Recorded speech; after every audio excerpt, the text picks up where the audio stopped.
Ladies and gentlemen, let us begin with an uncomfortable truth. Most people do not seek love, they seek comfort. They do not enter marriage to discover one another, but to escape the haunting silence of being alone. And that, my friends, is where the suffering begins. You see, when two incomplete people meet, they do not form wholeness, they form dependency. One clings to the other like a drowning person clings to a floating log, and soon both begin to sink. Most people confuse attachment with love, and that confusion becomes the quiet foundation of their suffering. Attachment is not love, it is fear wrapped in affection. It is the trembling voice that says, "Don't leave me," instead of the steady heart that whispers, "I see you." When we attach ourselves to someone, we are not truly loving them, we are clinging to the feeling of being wanted, to the illusion that another person can secure our happiness. Yet the moment we believe our peace depends on someone else, love begins to rot. It becomes conditional, fragile, easily shaken by the smallest change in the other person's mood or attention.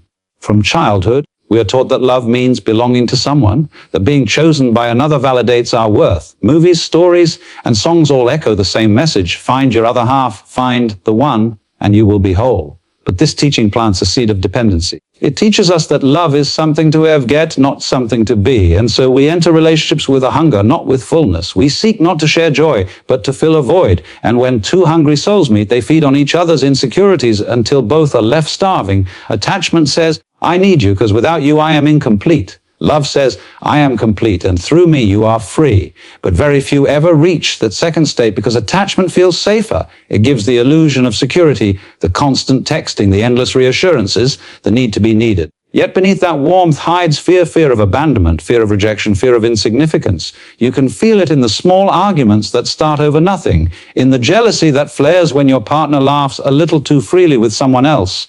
These are not signs of love, they are signs of dependency. Real love does not demand that another person stays. It invites them to stay. It does not say, "You belong to me." It says, "You are free, and I cherish your choice to walk beside me."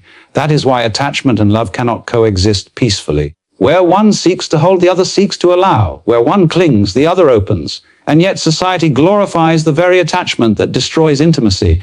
We praise the couple who can't live without each other, as though that were the highest form of devotion, when in truth, it is the most delicate form of bondage. When attachment rules a relationship, every moment becomes a negotiation of control. You are no longer relating to a person, but to your idea of them, an image that must behave a certain way to keep your insecurities quiet. You want them to love you back, to reassure you, to stay predictable, to never change, because their change threatens your illusion of stability. But people do change, and love, if real, must make peace with that. Attachment cannot. It resists, it panics, it suffocates. There is also the tragedy of mirrored wounds. Two people, both afraid of being alone, attach themselves to each other thinking the union will dissolve their loneliness. For a moment, it seems to work, the shared attention, the warmth, the touch.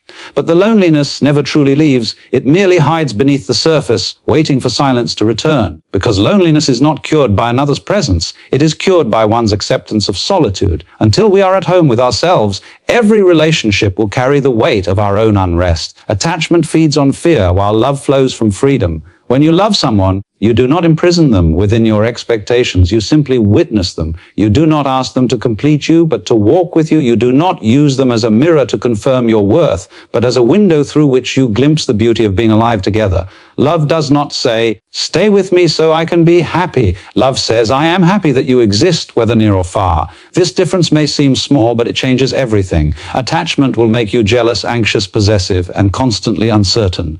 Love will make you peaceful, patient, and grateful. One clings to permanence, the other embraces impermanence. One says, "You are mine." The other whispers, "You are." If you watch closely, you will see that attachment always hurts because it is rooted in fear. Love never hurts because it is rooted in awareness. And until a person can stand in their own silence without trembling, they will continue to mistake one for the other and call their suffering love. The illusion of ownership is one of the deepest poisons in human relationships. It creeps into the heart disguised as affection, whispering softly, "You are mine." It sounds romantic, almost beautiful, but beneath those words lies the seed of suffering. When we claim another person as ours, we turn something infinite into something limited. We take a living, breathing soul, full of their own dreams, fears, and mysteries, and try to fit them into the narrow walls of our expectations. We begin to treat love as property, and property always demands control. What begins as tenderness slowly turns into possession, and what once felt like freedom starts to feel like captivity. From the moment society teaches us about love, it teaches us to own. The language itself betrays us. My wife, my husband, my person. It seems innocent enough, but the psychology behind it runs deep.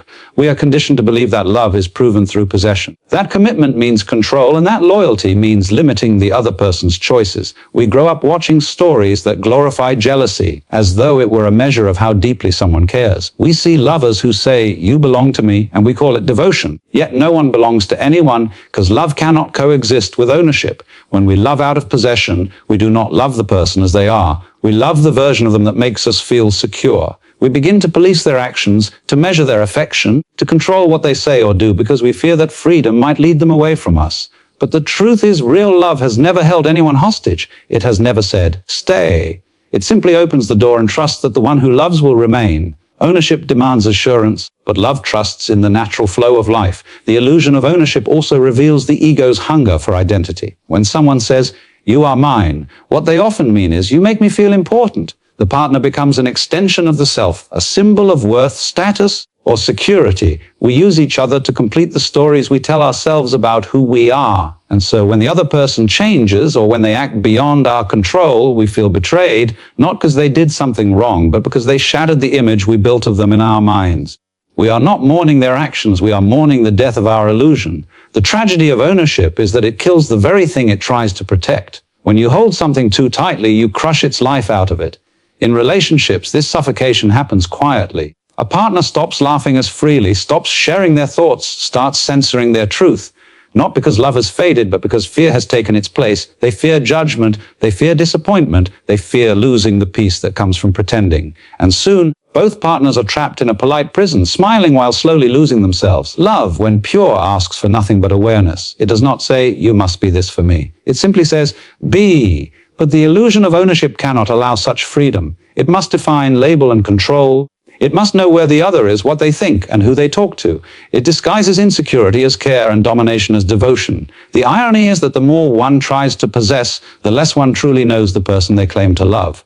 Because to know someone deeply, you must allow them to be themselves, unpredictable, evolving, alive. Many people suffer in marriage because they forget that love is not a contract. It is not something signed and sealed, guaranteeing eternal sameness. It is a living exchange, a shared awareness that grows only in openness. Yet most couples treat marriage as ownership sanctioned by society. Now that you are mine, you must not change. You must make me happy. And when the partner inevitably changes, as all humans do, the illusion breaks and what remains is resentment. One feels betrayed, the other feels trapped.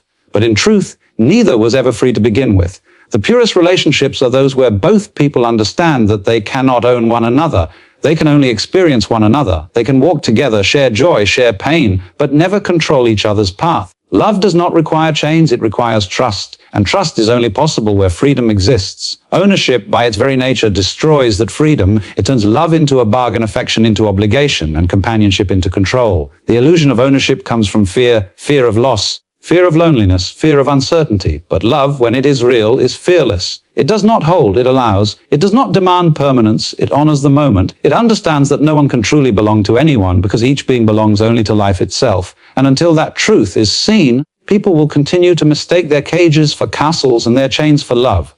The ego battle is the silent war that unfolds beneath the surface of most relationships. Two people come together believing they are in love, but what often meets is not two souls. It is two egos dressed in the language of affection. Each carries a lifetime of insecurities, desires, and the need to be seen. Each is silently saying, "Validate me, make me feel special, prove that I matter." And when those needs collide, love turns into a battleground. It begins with small disagreements, subtle power plays, and invisible expectations, and slowly becomes a struggle to be right rather than a longing to understand. The ego cannot love. It can only want. It feeds on attention, control, and recognition. When someone falls in love through the lens of ego, they do not see the other person as they truly are. They see a mirror reflecting back their own worth. They love the way the other makes them feel about themselves. But when that mirror stops reflecting the image they desire, the affection fades and resentment begins. The ego does not seek connection, it seeks superiority. It wants to win arguments, to have the last word, to be admired, to be the good one in the story of the relationship. And so,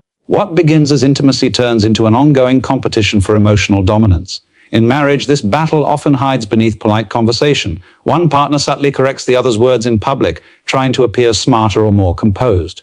One withholds affection to punish the other, disguising cruelty as dignity. One demands constant reassurance and attention, while the other withholds it to feel powerful. These are not acts of love, they are strategies of the ego, each trying to maintain a sense of control. The tragedy is that both partners usually believe they are victims, never realizing they are also participants in the same invisible war. The ego cannot stand being wrong because it equates being wrong with being unworthy. So when conflict arises, instead of listening, it defends. Instead of understanding, it attacks. Every argument becomes a trial to prove who is superior. The purpose of communication changes, no longer to connect but to conquer. One partner speaks not to be understood but to win. The other listens not to comprehend but to prepare their defense. And love, which thrives in vulnerability, slowly dies under the weight of pride. This battle is not always loud. Sometimes it is quiet, cold, and subtle. The ego fights with silence as much as with words. It withholds tenderness, uses emotional distance as a weapon, and keeps score of every mistake. Each partner begins to view the other as an opponent instead of an ally. Every act of kindness feels like a concession, every apology like defeat. And yet both crave love, both crave peace, both are afraid to lose. But the ego would rather destroy the relationship than surrender its pride. The root of this battle lies in the misunderstanding of identity. Most people enter relationships without knowing who they are beyond their roles and masks. They expect the other person to affirm their image. The good spouse, the wise one, the victim, the strong one. But love is not about maintaining identities, it is about dissolving them. The ego fears that dissolution because it thrives on separation, me and you, and wrong, mine and yours. It cannot comprehend the quiet intimacy where there is no competition, only presence. When two egos love, they cannot rest. They demand constant reassurance that they are winning, that they are important. The moment one feels unseen, they withdraw or retaliate. They may say they are hurt, but beneath that hurt lies the wounded pride of an ego that feels forgotten. They may say, "You don't understand me," but what they truly mean is, "You no longer mirror the image I built of myself through you." And because both are fighting for recognition, neither can truly see the other. In a relationship ruled by ego, love becomes conditional. I will love you as long as you make me feel valued. I will stay as long as you agree with me. This conditional love masquerades as care, but is nothing more than transaction. It says, I give affection in exchange for admiration. And when that admiration fades, as it inevitably does when two human beings reveal their flaws, the illusion of love collapses. What is left is blame, disappointment, and an H that both believe the other caused, but which was born from their own unmet need for validation. To love without ego is the rarest form of intimacy. It requires the courage to be wrong, the strength to apologize, and the humility to see the other as equal. But most people are too afraid to let go of the ego's comfort, the illusion of being in control. They fear that surrendering will make them weak, not realizing that the greatest strength lies in softness. When love becomes a war of egos, both sides lose, because love cannot exist where pride rules. It is only when both partners stop fighting to be seen as right and start seeing each other as reflections of the same fragile humanity that peace begins to return. Yet until that awakening happens, the battle continues, two hearts longing for union, yet trapped behind walls built by their own pride. The fear of being alone drives more people into relationships than love ever does. It sits quietly in the background of most marriages, disguised as affection, disguised as commitment. People do not always fall in love because they have found someone special. Often, they fall in love because they can no longer bear the sound of their own solitude. They look for another person not to share life with, but to escape from themselves. This is why so many relationships begin with excitement and end in exhaustion. What they called love was often an attempt to run away from loneliness, and when the illusion fades, the fear they tried to escape returns, stronger than before. Loneliness is not the absence of people. It is the absence of peace within oneself. You can be surrounded by friends, family, or even a devoted partner and still feel utterly alone. Because loneliness is not cured by company, it is cured by understanding. Yet very few take the time to sit with it, to listen to what it is trying to say. Instead, they drown it out with noise, distraction, and relationships. They rush into someone's arms hoping that the presence of another will silence the ache of emptiness inside. For a moment it works, the thrill of affection, the newness of touch, the comfort of companionship, but soon the mind returns to its familiar restlessness, whispering that something is still missing. The fear of being alone often masquerades as love in the beginning. It tells you, I cannot live without you, and we call that romance. But it is not love. It is dependency. It is the voice of an inner child still searching for safety. When you depend on another person to make you feel complete, you place the weight of your happiness on their shoulders, and no one can carry that burden forever. Over time, the relationship becomes heavy with unspoken expectations. The partner must constantly reassure, constantly prove, constantly stay, not because they are loved for who they are, but because they represent protection from the emptiness one fears to face. This fear creates a pattern that repeats endlessly. A person leaves one relationship only to enter another just like it. The faces change, the conversations differ, but the emotional script remains the same. They keep searching for someone to make them feel whole, never realizing that wholeness was never something to be found outside. It is born in the quiet acceptance of oneself, in learning to be still, to sit with one's own silence without panic. But silence terrifies most people because it shows them everything they have avoided, their insecurity, their grief, their confusion, their longing. And rather than face these shadows, they seek distraction in the company of another. The irony is that this very fear of being alone creates the very loneliness people are trying to escape. When you enter a relationship to avoid yourself, you can never truly meet the other person. You project your fears, your needs, your hopes onto them, and they become a mirror reflecting what you have not yet faced within. Soon love turns into dependency, and dependency turns into resentment. You feel trapped by the same relationship that once promised salvation because what you wanted was not a partner, but a refuge from yourself. And no person, no matter how loving, can provide that refuge. Being alone is not a punishment, it is a mirror. It shows you who you are when all distractions are gone. It asks you to listen to the sound of your own being, to make peace with your thoughts, to find companionship in your own breath. But instead of embracing that stillness, people rush to fill it with conversations, entertainment, romance, anything that keeps them from hearing the truth within. They fear that if they stop, they will crumble. Yet it is in that stopping that transformation begins. Love born out of fear is never stable. It shakes with every silence, panics at every distance, doubts every moment of space. The fear of being alone creates jealousy, possessiveness, and constant anxiety. It leads people to cling, to control, to demand, all in the name of love. But real love cannot be born in the soil of fear. It arises only in freedom, only in the heart that is already content in its own company. To be able to love another, one must first learn to love solitude, not the loneliness filled with longing, but the peaceful aloneness where one feels complete without needing anyone else to fill the void. Until a person learns to sit with themselves and feel at home within, they will continue to seek salvation in another's presence. And even when they find someone who seems perfect, that same fear will follow them, whispering doubts, creating conflict and eroding peace. What they call heartbreak is often the breaking of the illusion that someone else could rescue them from themselves. The fear of being alone is not conquered by another's touch. It is conquered by courage, by sitting in the stillness of one's own heart and realizing that nothing is missing. The myth of completion is one of the most seductive and destructive ideas that humanity has ever believed. From the earliest stories, we are told that somewhere out there exists a missing half, a soulmate who will make us whole, who will fill the empty spaces within us and give our life meaning. This belief seeps into our hearts long before we even understand what love is. We grow up watching people chase after their other half, and when they find someone who momentarily quiets their loneliness, they declare, "I have found the one." But this illusion carries a hidden cost. The moment you believe another person completes you, you also accept that without them you are incomplete. And from that belief, suffering begins. People enter relationships with the unspoken expectation that the other will fix what they feel is broken inside. They look for someone to heal their sadness, to erase their doubts, to give them purpose. Yet no one can carry such responsibility because what they are searching for cannot be given. It must be realized. When two people meet under the illusion of completion, they do not meet as whole beings, but as seekers looking for salvation in one another. For a while, it feels perfect. The energy of infatuation masks the emptiness underneath. Every word feels magical, every touch divine. It seems as though the missing piece has finally been found.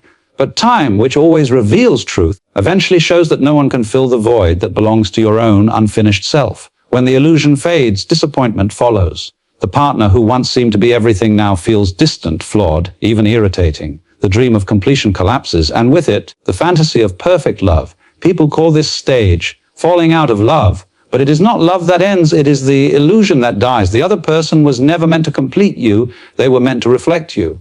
Through them, you were meant to see the parts of yourself that you have ignored or disowned. Every relationship is a mirror showing what still needs to be healed within. But most people refuse to look into that mirror.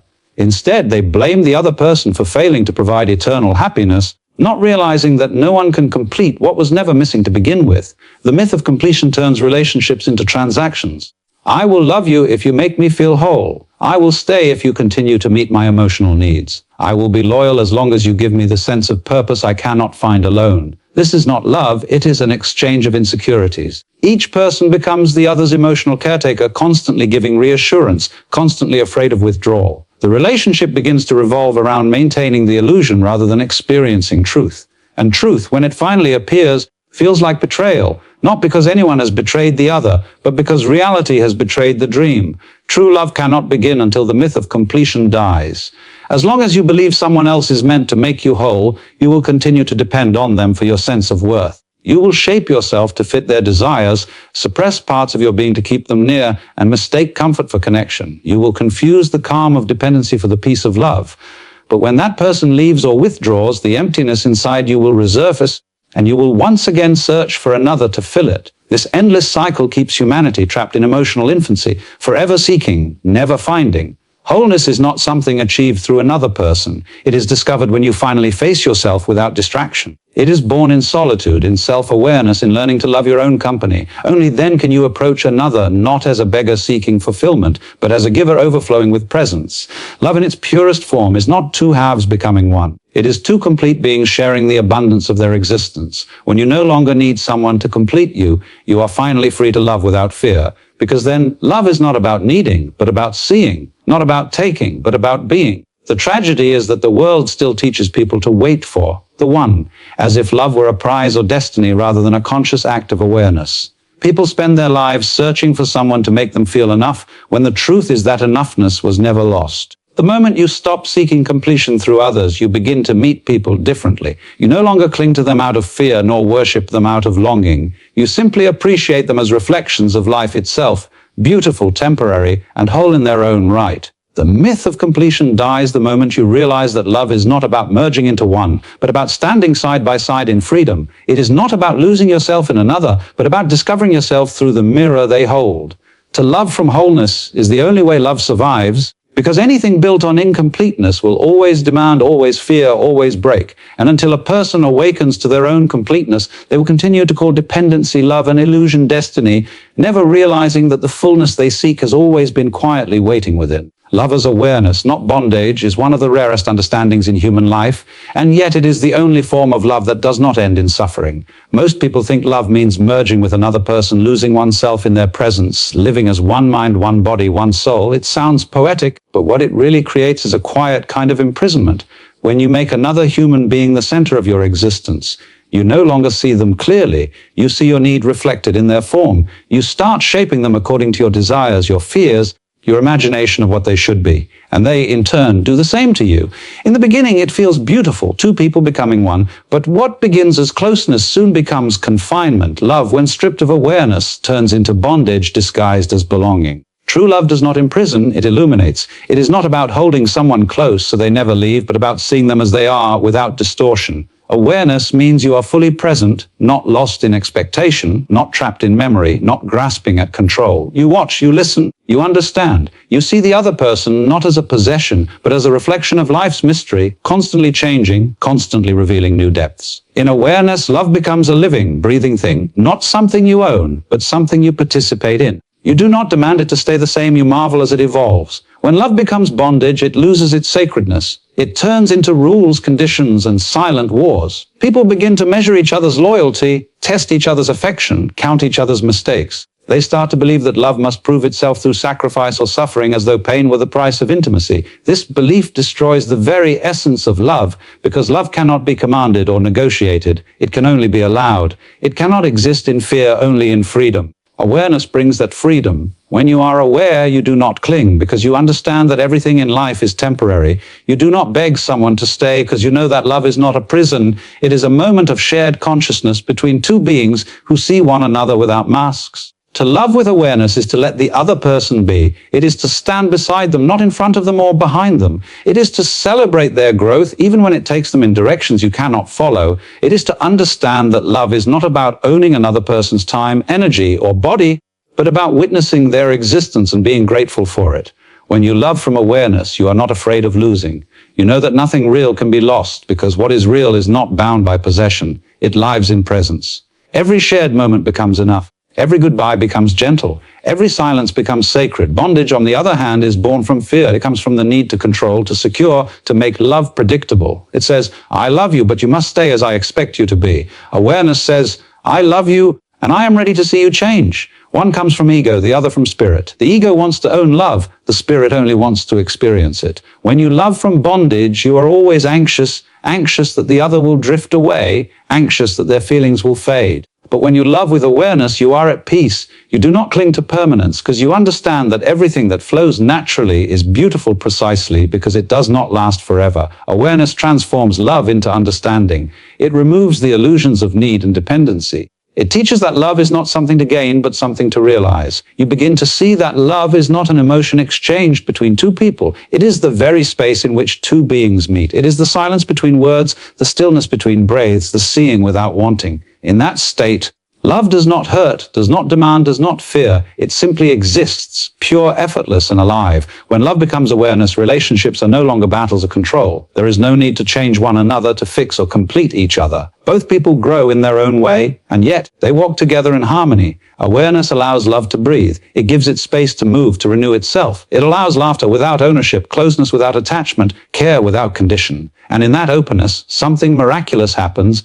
Love becomes vast, no longer confined to one relationship or one person, but seen as the essence of life itself. You begin to feel it everywhere, in the wind, in the light, in the faces of strangers. Because when you love with awareness, love is no longer something you do, it is something you are. Most people fear that if they stop trying to hold love, it will disappear. But love, when held too tightly, suffocates. Awareness is the gentle hand that opens, trusting that what is true will remain. It replaces the desperation to keep love with gratitude for having known it. It sees beauty in both presence and departure. It does not beg, it does not bind, it simply allows. To love as awareness is to awaken to the truth that love was never meant to be a chain that binds two beings, but a light that reveals their freedom.